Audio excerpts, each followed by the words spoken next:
truths, God, take our minds and think through them. Take our lips and speak through them. Take our hearts and set them on fire with love for you. Amen. Amen.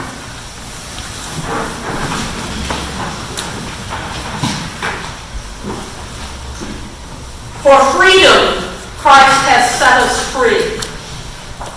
Galatians 5, verse 1. These words introduce the 5th chapter of the Apostle Paul's letter to the Christian community in Galatia. They've been included with this particular segment of the letter that we read today as a way of introduction and to kind of reinforce the theme that Paul is carrying out in this segment. For freedom, Christ has set us free.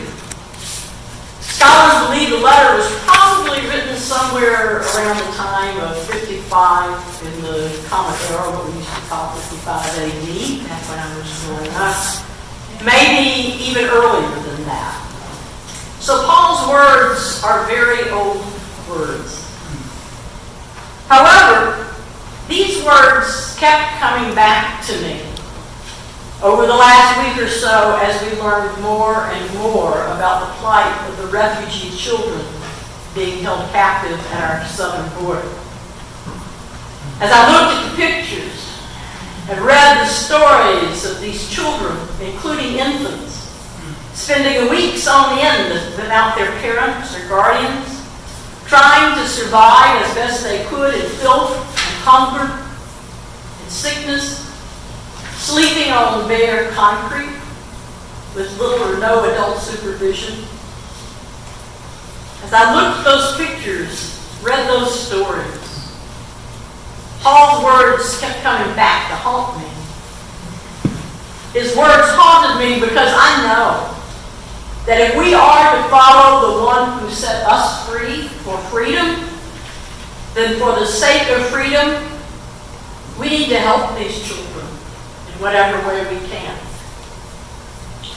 What this means is that continuing to hold these children in conditions that are deplorable is more than just a political issue. It is a gospel issue. As the catechism we find written in the back of our Episcopal Book of Common Prayer suggests, in the tradition of Christianity that we follow as Episcopalians, we believe that we all have been created free. Created free to make choices. Choices to love rather than to hate. Choices to create rather than destroy. Choices to reason rather than to just follow blindly. And choices to live in harmony rather than in discord with God and with the whole of creation, of which we are an integral part. When we either by commission or by omission allow oppression to distort these relationships, we diminish not only the freedom of those who are oppressed, but also we distort our own humanity when we allow that to go on. And in that scenario, both the oppressed and the oppressor, as well as the silent, non-responsive observer, all of these groups of people become less than who they were created to be. The Reverend Dr. Martin Luther King Jr. spoke exactly to this truth when he said, and I quote, "A man dies when he refuses to stand up for that which is right. A man dies when he refuses to stand up for justice. A man dies when he refuses to take a stand for that which is true." Choosing to stand up for what is right is a gospel mandate, not just a point of view. Choosing to stand up for what is right is a gospel mandate. But when the wrong we see is as convoluted and as chaotic as the cruelty taking place on our southern border. It's easy to feel so powerless that we just can't imagine what we could possibly do to stand up to that kind of cruelty. The overwhelming emotional fatigue that witnessing such brutality over and over and over again invokes often prevents us from doing what is in our power to do. So we give up even on the power that we do have. The much acclaimed author Alice Walker once wrote, "The most common way people give up their power is by thinking they don't have any." The most common way people give up the power they have is by thinking they just don't really have any power at all. Ever since this latest news broke about the plight of these children at the border, I began to wonder if I did have any power to help. And if I did have some kind of power, I wondered what kind of help could I possibly give that would really be help, not just something that made me feel better. It was tempting just to weep in horror over the reality that was beginning to unfold. Tempting to think that maybe in this case I really am powerless to do anything at all. But those words of Paul's, they just kept creeping back into my heart. For freedom, Christ has set us free. And those words from the catechism kept creeping back into my mind. I have been created with the freedom to love and to create and to reason and to live in harmony with God and with all creation. I just could not shake the feeling that there was something I actually did have power to do.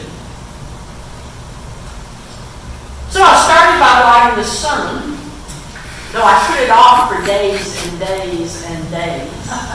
Because after all, what good could it really do? And then when I realized that God wasn't going to let me come up with another sermon, I went back to writing this one. And so I Googled, and I quote myself, what can I do to help the children at the border? It seemed like I just needed to be kind of specific. What can I do to help the children at the border? And several good articles popped up. But they all told me what I already knew. And I wanted to hear something different. I wanted to hear something more. I wanted to find a way to do something that really would make a difference. The kind of difference I could see and then look at it and know that I had done something to help the lives of these children.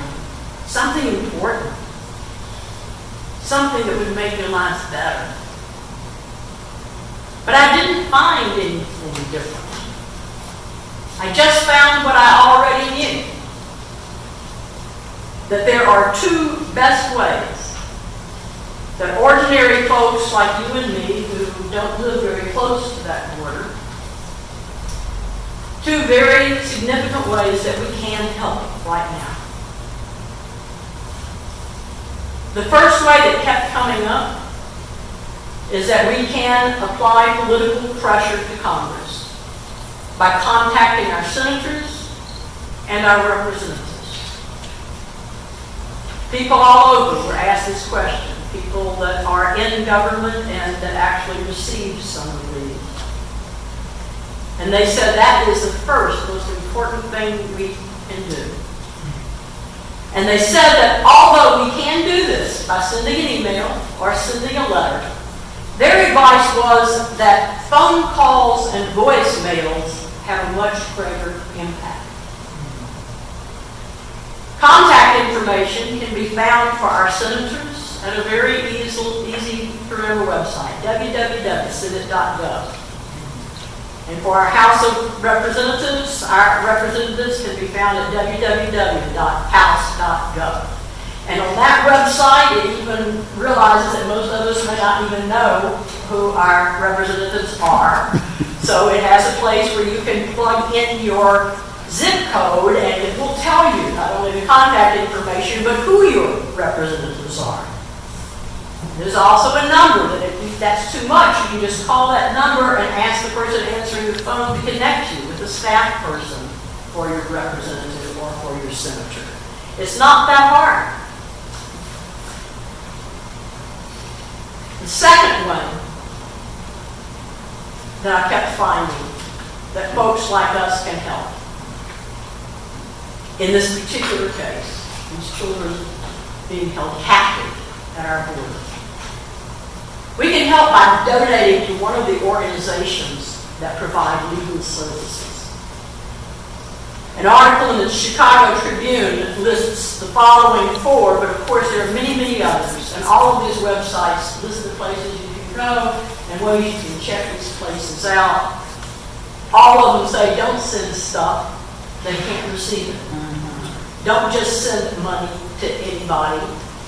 You don't know if it's somebody that will help or not. Check who you're sending the money to. And the biggest use of money right now is needed by the people that are trying to work the legal system and get things changed and get these children reunited with their parents and out of their cages. So here are four that were mentioned in the Chicago Tribune. One is the Refugee and Immigrant Center for Education and Legal Services.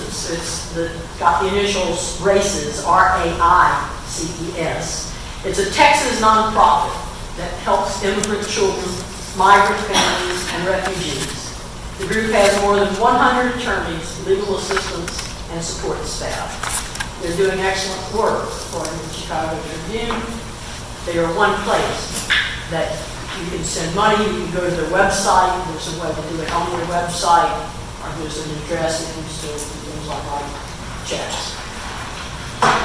I'm going to also, you go ahead and copy some of these, but I'm also going to send this information out to our email distribution list, and then I'll try to ask Barbara, maybe when you get yours, you could print a couple hard copies to have around for those who don't have email, because I might be here next week.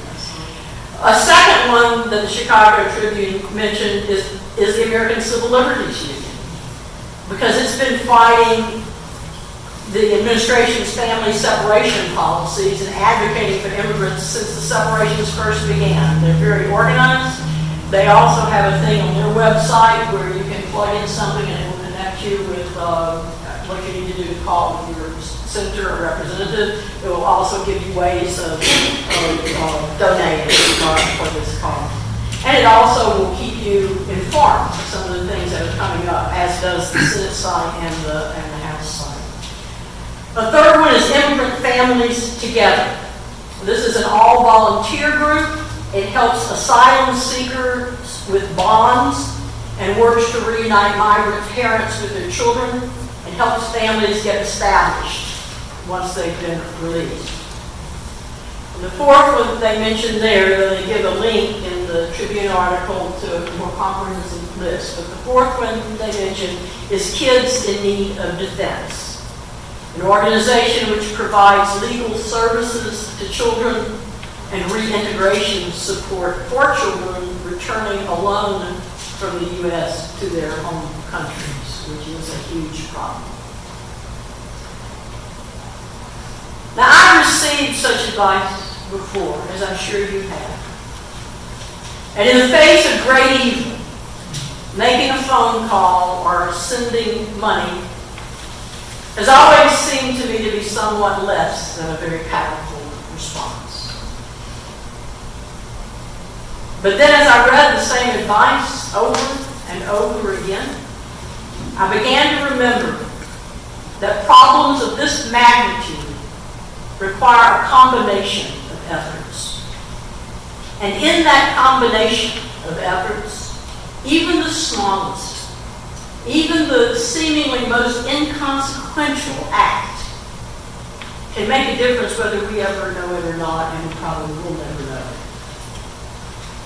But it can make a difference when you put them all together. How many of you have ever dropped a stone in water, like on a lake or something? Just drop it. Okay.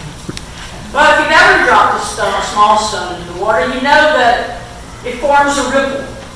And then that first ripple turns into larger and larger ripples circling outward from that original small ripple caused by the drop of the stone.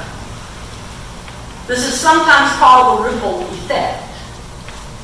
And the ripple effect always has a greater impact on the water than the original ripple formed by that one little stone that we dropped. Robert Kennedy once said, and I quote, "Each time a man or woman stands up for an idea or acts to improve the lot of others or strikes out against injustice, he or she sends forth a tiny ripple of hope." So I invite you to do what you can do to stand up for the gospel ideal of a Christ-like love, which treats all people, but especially little children, with respect and with care. And I invite you to act in whatever way you can to improve the lot of these children imprisoned at our border, even if it doesn't seem like that act is worth much thought. And I invite you to make your strike against injustice, even if it is only with a phone call, or a letter, or an email, or a contribution to those on the front line. For it is for freedom that Christ has set us free. And it is by creating ripples that the waters of change get stirred up and grow.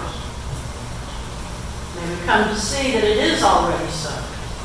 Amen. Amen. Take a moment of silence.